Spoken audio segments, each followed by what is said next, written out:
tuzanye omupiira gwaffe gusooka ogw'okwegezaamu ttiimu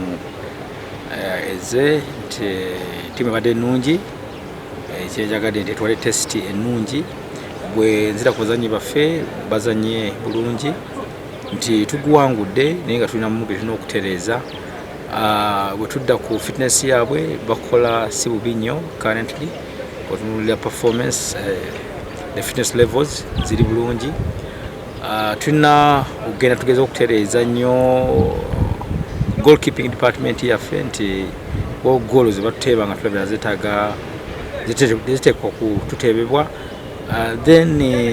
n'okuteeba ffe bennyini tulina okwongerako nti bwe tuteebe goolo 3 ne tulina okulaba nga tufuna gye tuteeba buli mukisa gwe tufuna. Match tebadde mbi okusinziira nti tusobodde okugigoba ne goals 3-2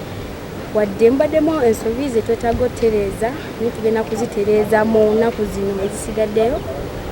naye nga ttiimu weeriyo simbi fitness levels zo nnungi omupiira tusobodde okugusamba nga ttiimu era nga tubulamu obuntu butono nnyo ate okusobola okutereera ddala tusobola okubeera abeeteefuteefu nga tugenda mu mpaka zaffe ezasika.